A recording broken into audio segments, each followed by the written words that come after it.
Anas ibn Malik radiallahu ta'ala anhu narrates that his brother became sick. And as his brother became sick, Abu Talha, the father of his brother, left the house. As he left his house, قدر الله ما شاء فعل, Allah subhanahu wa ta'ala decreed to take the soul of his brother in the absence of the father. When the father returned home and he inquired regarding the health of his child, Sulaym radiallahu ta'ala anha, the mother of the child, the wife of Abu Talha, the mother of Anas ibn Malik radiallahu anhu, she said to him that the child is now resting.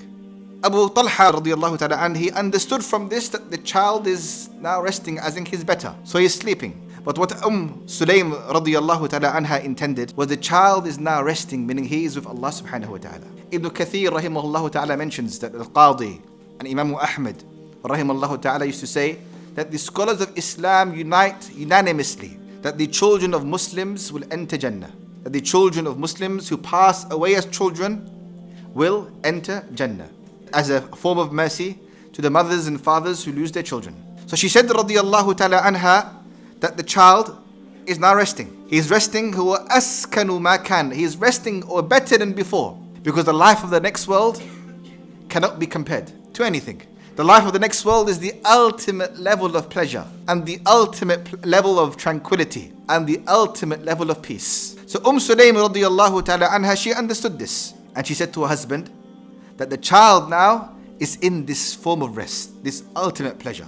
What she did thereafter was that she beautified herself in some narrations, and she presented food for her husband to eat, and the husband ate, and the husband was pleased with his wife, and then they had relations in the evening. After having relations, Sulaym radiyallahu ta'ala anha, let's not forget this is also her son.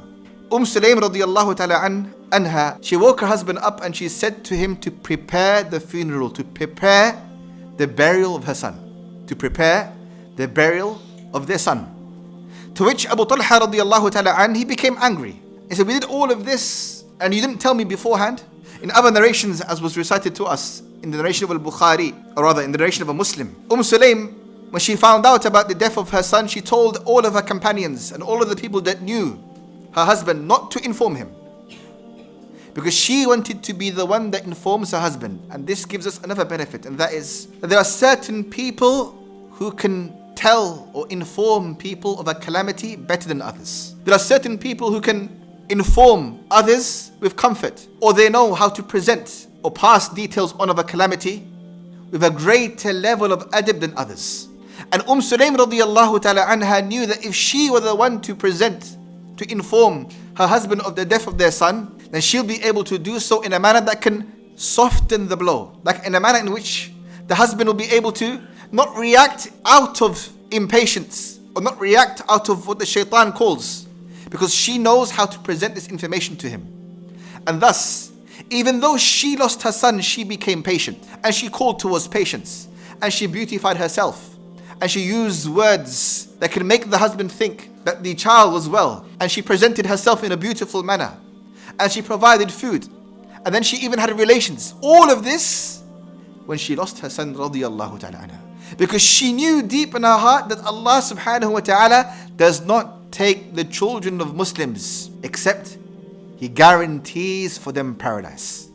Another benefit here, why does Allah subhanahu wa ta'ala take them when they are children? Why does Allah subhanahu wa ta'ala decree to take children as Muslims, to take the lives of children when they are children? And there are many explanations to this.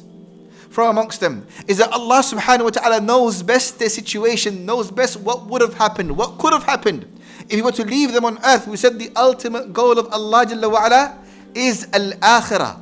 And thus if Allah subhanahu wa ta'ala knows that this child, if he is left to live his life or left to live her life, they'll fall into temptations, into desires, into doubts that could take away their entire Islam totally. But as a mercy for them and as a mercy for their parents, as a sign of love and affection for their parents, Allah subhanahu wa ta'ala takes them as children, because He wants them to enter paradise. And He wants the children to take their parents with them to Al-Jannah, as some other narrations mention. That's from the wisdom of Allah subhanahu wa ta'ala, that He decrees death for children as a mercy to the child themselves. For what better way, what better position, what better place to be in than a life whereby there is no trials, whereby a life where you're smelling the fragrance of Jannah, where you're breathing the air of Jannah as you lay in your graves. What better way to face Allah subhanahu wa ta'ala than knowing that you have no form of reckoning, no form of questioning, no accounting at all. You are from Ahl al-Jannah, playing with Ibrahim alayhi salam in the life of al-Barzakh with the other children of Adam alayhi salam. Thus Sulaym, she responded, Huwa askanu ma kan. He is better than he was before.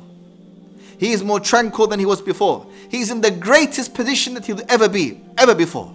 Because she understood the promise of Allah subhanahu wa ta'ala, that children who are taken in this dunya as children are promised Jannah inshallah ta'ala, if they are from a family of Islam, if their parents are Muslims. Then the Prophet sallallahu alaihi wasallam, in this hadith of Anas ibn Malik, he informed us of many other benefits. Many other benefits. Anas ibn Malik radiyallahu ta'ala narrates that when Abu Talha radiyallahu an returned back to the Prophet sallallahu alaihi wasallam, and he informed the Prophet sallallahu alaihi wasallam as to what happened. Prophet sallallahu alaihi wasallam said to him, after he said to him sallallahu alaihi wasallam that Sulaym, she didn't inform him about the child passing away. That Sulaym allowed him to eat food first. Sulaym had relations with him. To which the Prophet sallallahu alaihi wasallam said, Allahumma barik lahuma. May Allah bless you. May Allah bless you in this relation that you had. فَوَلَدَتْ غُلَامًا. So in this relation that they had, this relation that was based upon what? Based upon patience. Patience that was showed to the highest possible level by Sulaym radiyallahu anha, wanting to share this news upon levels of patience that we can't even imagine. She had relations with her husband during this time of losing her child, and they say, Wallahu ta'ala alam, no one is afflicted with a calamity more than a mother when they lose a child. For a mother's heart is different to the hearts of fathers, and the connection that a mother has to their children is on a different level to fathers with their children. Yet Sulaym still, after losing her child, she displayed these levels of patience that we can't even imagine. So Allah subhanahu wa ta'ala blessed her. And a benefit we extract from here is that whenever Allah subhanahu wa ta'ala tests us with a calamity and we show patience, Allah subhanahu wa ta'ala will bless you in that patience that you've shown by giving you something similar or greater than what He has taken away from you. Allah subhanahu wa ta'ala took away one son from Sulaym and Abu Talha radiyallahu anhuma. But as the narration of Bukhari mentions, Ibn Uyayna rahimahullah ta'ala says, فَقَالَ رَجُلٌ مِنَ الْأَنصَارِ, a man from the Ansari mentioned that from this child that Allah subhanahu wa ta'ala now blessed Sulaym with, because she became pregnant with this relation that she had with her husband on the night of the son being taken away. Allah subhanahu wa ta'ala blessed that pregnancy. Allah subhanahu wa ta'ala allowed her to give birth. Allah subhanahu wa ta'ala blessed this child now that was called by the Prophet sallallahu alaihi wasallam Abdullah. Allah subhanahu wa ta'ala blessed him in a manner whereby his progeny became ulama of Islam. Ibn Uyayna rahimahullah ta'ala mentions that this child Abdullah, فَرَأَيْتُ تِسْعَةَ أَوْلَادٍ كُلُّهُمْ قَدْ قَرَأُوا الْقُرْآنَ. I saw from Abdullah 9 children that he had, so the grandchildren now of Sulaym and Abu Talha. And these grandchildren became people that memorized Al-Quran, that spread Al-Quran, that became ulama of Islam. Due to one act of patience, a great level of patience that would display that Sulaym radiyallahu ta'ala anha, Allah Jalla wa ala blessed her and her husband with another child. Allah subhanahu wa ta'ala blessed her and her husband with a child, the first child, the child to be promised Jannah. Allah subhanahu wa ta'ala blessed her and her husband with a progeny now that became ulama.